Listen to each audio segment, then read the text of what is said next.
dyan sa Miret.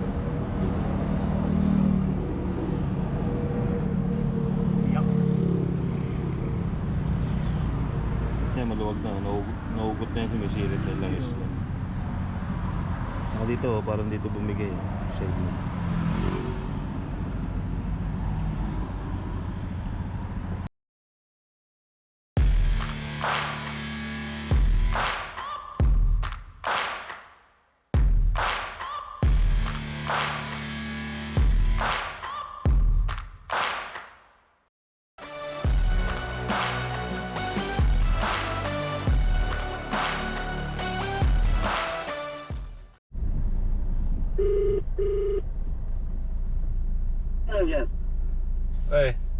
Dito na ako sa Makapagal. Makapagal? Oh, ito. City of Dreams yung... Nasa City of Dreams ako. Hindi, nakandito ako sa stoplight pa eh. Tapat ko City of Dreams. Doon ka bababanda sa harap. Diretso pa sir, diretso pa. Labas pa papuntang PTEX. Oo, sa PTEX. Hindi na ako aabot doon sa may intersection sa ilalim. Hindi, abot ka sir. Pag nagpa sa intersection, yun. Yung palabas sa Cavite na. Hindi, hindi ka na aabot mismo ng terminal. Basta pag binibay na sir, abangan na lang kita. Ano ba ang dala mo sir yung ano mo? Montero, puti. Oo, Montero. Anong plate number niya sir? NEK. NEK? Oo, basta bumaybay ka lang sa kanan sir pag sawig mo doon sa may stoplight. Ito, stoplight na ako eh. Pero wala pa ako sa rampa ng ano. Wala pa ako sa rampa ng pa-airport ng Skyway. Oo, pag yun pa, yung sa rampa mismo sa yung pagtawid mo sir. Baybay ka lang dito sa bandang kanan. Pagtawid mo yung stoplight. Sige. Malapit. Sa kanan lang ako sir. Malapit na ako. Sir. Okay. As much as true.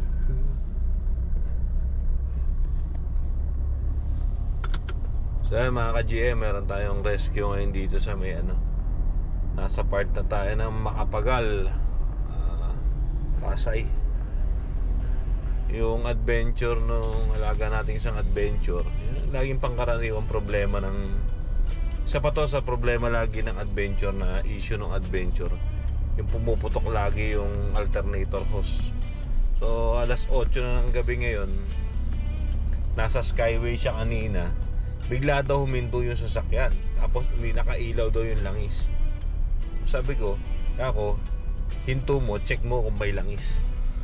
Nasa Skyway siya, hindi daw siya makahinto. So sabi ko, dandahanin mo na lang kasi baka mamaya pumutok yung alternator hose mo. Yun lang kasi yung cause para umilaw yung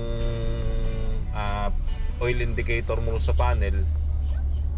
Or minsan kasi sirain din kasi yung oil sending yan nung mga 4G56 na yan na adventure. Pero sabi ko, dapat ma-check mo kung may langis. O yun na nga, pagbaba niya ng Skyway, ayun, wala nang langis. Kaya sabi ko, kung nasan ka ngayon, magstay ka na ron kasi doon na lang natin gagawin yung sasakyan mo. Puti ka mo, nakahanap ako nung alternator hose kanina. Pinag-usapan ko yung tropa dahil wala na akong stock nito. Nag-i-stock ako nito pero ngayon naubusan akong stock. So hinahanap-hanap lang natin siya. Malapit na yan. Binuksan ko na yung ilaw para kitang-kita tayo sa loob.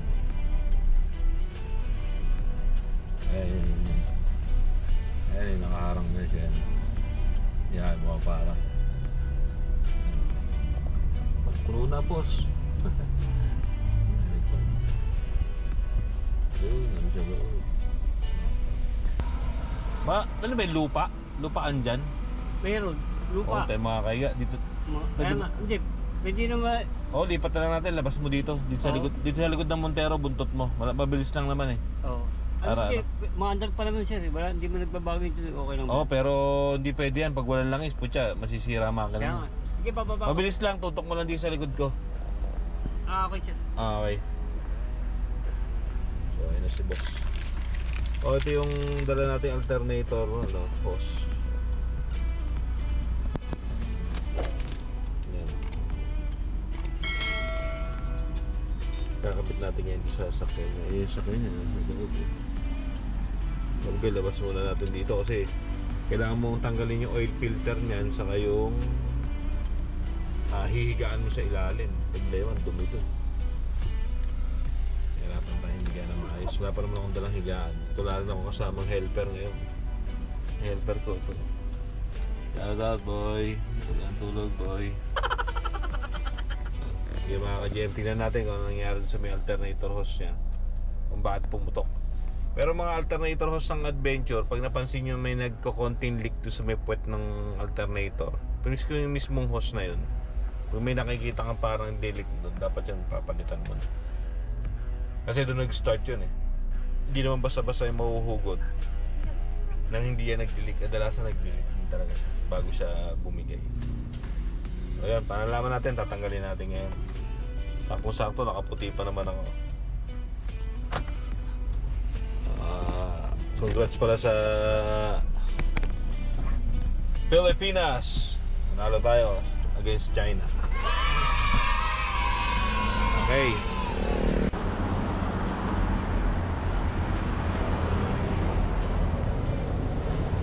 Ayan na mga ka-GM, tatanggalin natin ngayon yung pyesa. Yung sa bandang ilalim yan eh. Medyo tukot eh. Tanggalin muna natin yung oil filter.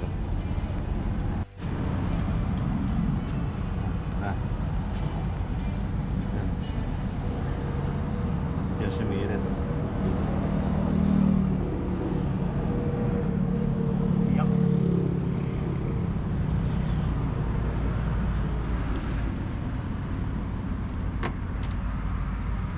Iikot na yan. Basta ganyan niya, maluwag na. Naugot na yan, sumisirit na lang isla. Dito, parang dito bumigay. Side mo.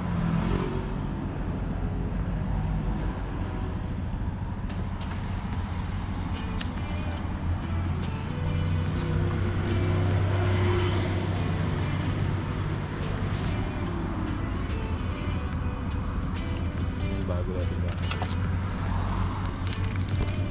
Buti, may nakuha lang pa ako kanina. Ano ba tayo sa baba? Yung ano? Hindi record yun. Yung biyahe ko pala ako din. Well, ito. Ito ang bago. Sarang... Dapat yung mga dulo, hindi umiikot yung fittings niya. Ayan o. Pag umiikot yung fittings, ibig sabihin maluwag yung pagkaka-clip dito. Meron kasi nito na umiikot eh. Umikot lang. Hindi na ako pala yung malikabit. Kasi tatagas lang din yun pag ano. Iwasan mo natin. Lang star lang ano? Yung po, ba't lagi na Starlock? Tinawagan. Tulog pala, kaya pala yung sagutin. Nag-miss ako mag-miss. So nagising, sinabi niya nga lang. Tinawagan ko na si Derek. Dadating lang yata kami yung pagtawag siya. Oo, tulog na rin ako eh. Langanin nila masabi ko, matraffic ngayon. Meron pa din. Pero, Tama eh, para lumamig din ka ako yung makina. Ano?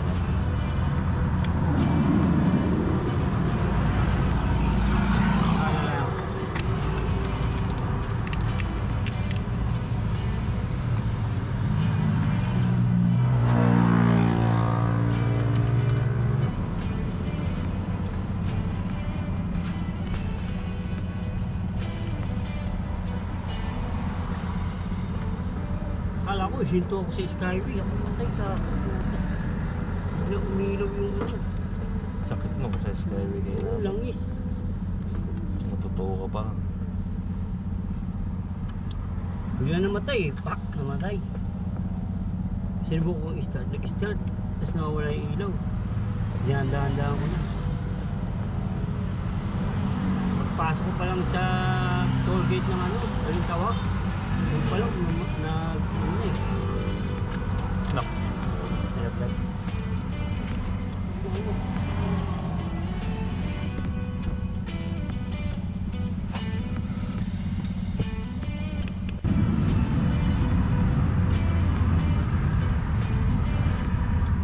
Nakasilip pala eh.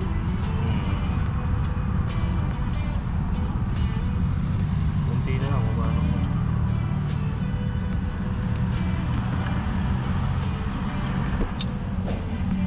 Sure.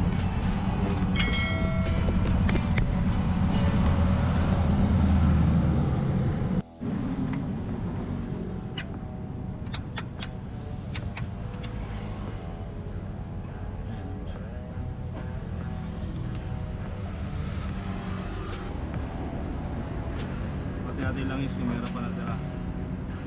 Tara.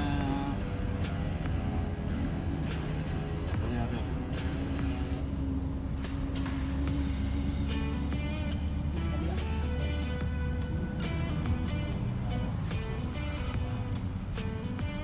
Tingnan natin mga ka-GM kung meron pa natirang langis sa kanina sa Skyway siya inabot. Wala na.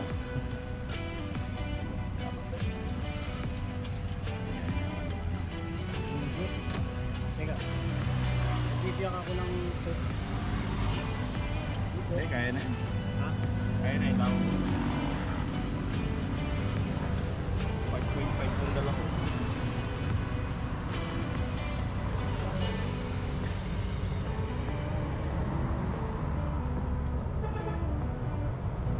Siguro. Smato.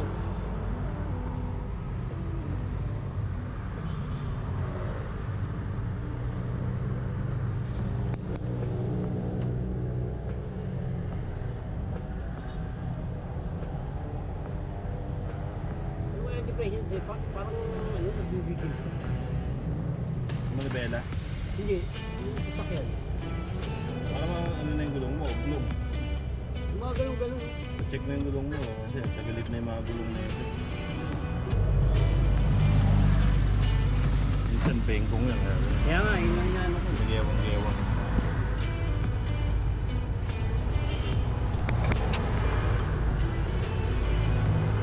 Pati muna natin. Hindi ko muna sinagad yung ano. Hindi muna natin sinagad yung 5.5 kasi baka mamaya may laman. Kapag ito hindi maabot sa ano. Ayan, meron pa. Ayan, tira pa konti. Ayan, sobrang mga konti. Sakto lang. May natirang kalahating litro. O kalahati. 5. Hindi, marami pa laman, no? Kinat ko isa. Ay, gaan mo. Gaan ka naman. Yes, start mo muna.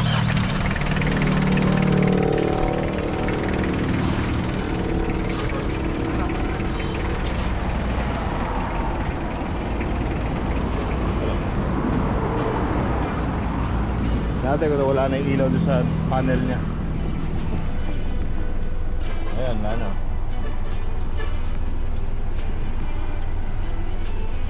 Hindi na nakailaw yung langis. Okay na. Ha? Hindi na nakailaw. O kanina yun yung nakailaw, yung sa dulo. Wala. Hindi nga, minsan hindi umiilaw, minsan umiilaw.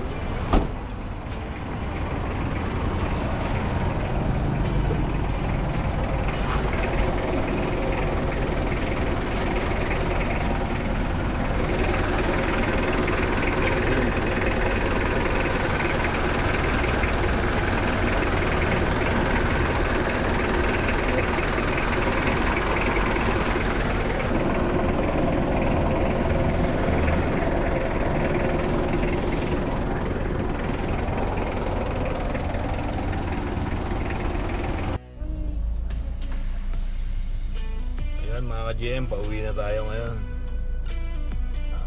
Saan na ba tayo? Hindi na sa may ano, ang tawag dito. Tayo mga nandyan. City of Dreams, COD. So ayan, natapos na natin. Service na natin yung isang tropa ron. Palitan natin yung alternator hose. Ayun na. Yun na nga, yung alternator hose niya. Gumagalaw-galaw na yung dulo.